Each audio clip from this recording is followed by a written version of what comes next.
Clarence, and we thank you very much for stepping up. It's great to have the input, as that you can see is holding the man.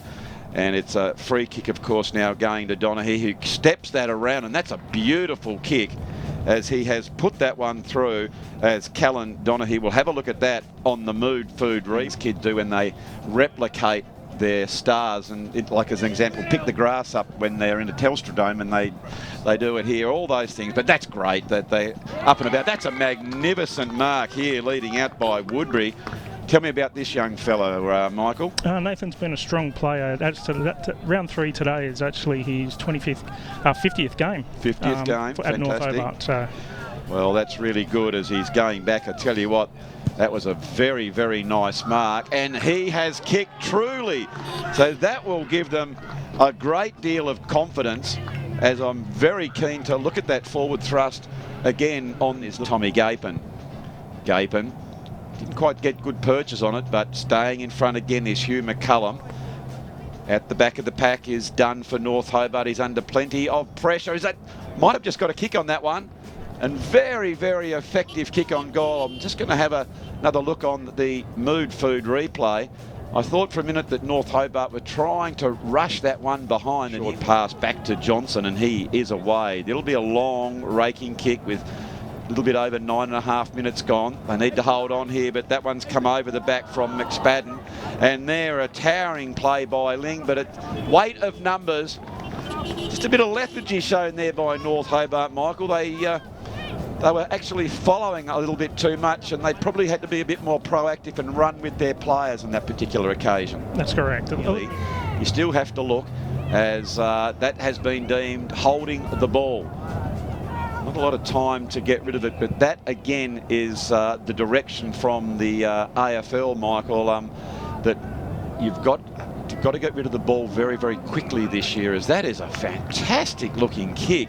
I think that was young McSpadden again, as here I was waffling about the rules, and he does absolutely look thrilled with his performance. Back now, just spinning the ball in his hands. It was a little bit lackadaisical there, Michael, wasn't he? He just assumed, I think, that ball was going to go through for a goal. I think you're right there. I think there's a lesson in that one. Let's see if he will learn from that. You need to go back and kick right through the ball, as here is McCullum. Just like McCullum did then, you can see he squared the shoulders up, but instead of the old-fashioned way of running straight into it, he went around on the angle out. And lovely play again, teaming up nicely, as Vermey has got that one. Another handball. They're going very, very well at Clarence against the breeze. And the one key thing that we noticed there, Michael, they're playing in front. And that's the key, isn't it? They have to play in front. And again, Mapley just sits himself at the front of the pack because he saw that breeze is going to stop, as we see here on the Mood Food replay. Just playing from behind there, North Hobart. And young Mapley showing a lot of courage at the front of the pack is so useful, not only for people who can't get to the game, they can tune in and watch it via our premium partner here, Duff TV of the STJFL, but they can go back and have a look at what happens throughout the game. And in what happens indeed is a long goal from nowhere, and as I'm just waffling on about how good the coverage is, how good was that shot at goal? Let's have another crack at that one on the Mood Food replay. I think as Clarence kicked the ball off the ground, here is North Hobart again. That's a good give and go. It comes out towards Moles, who's normally a pretty long sort of kick.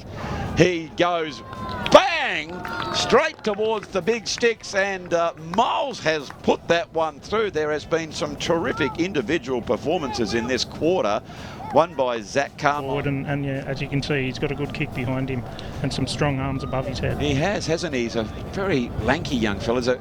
Both teams have a couple of boys with some height, and that is terrific work taken here by Carmichael. Oh, Carmichael has got that one straight out of the centre.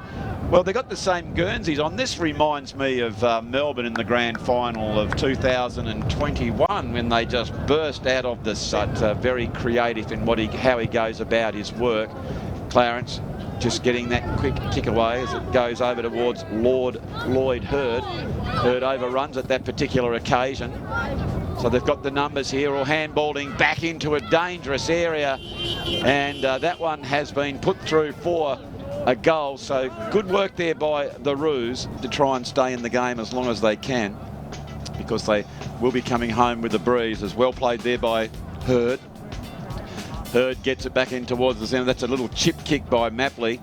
Mapley, he's going to swing around and he looks again here for McCallum. McCallum, we know, can kick a goal around the body because he's already done it, and he has slipped that one through for a goal. So Hugh McCallum, but be careful as soon as this young man gets it. McCallum, who's playing probably on the ball but going very, very deep, as McSpadden, who's got a very big kick. That's a rolling ball. It could be a kick off the ground, and I think it is another goal.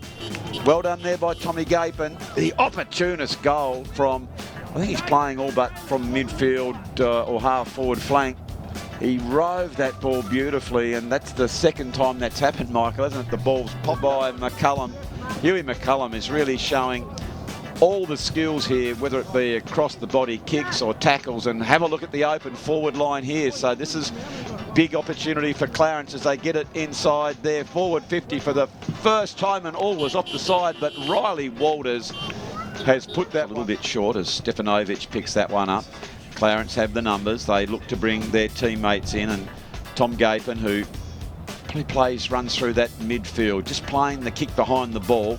Very nicely swooped on that, and that is a very, very good kick by Gapin. Didn't blaze away. He just lifted his eyes and said, I'll do the team thing. But it is beautifully played by Tom Gapin. He breaks one tackle, goes the other, gets a strong, long, raking kick. It's going back in, showing a great deal of courage. I think that might have been Hurd. And that ball from the front and centre has gone through. It was McCallum in front who was the one who backed into the pack. One is Ling, but in the right position. Clarence, they look dangerous. Oh, that's a big, strong tackle by Ling.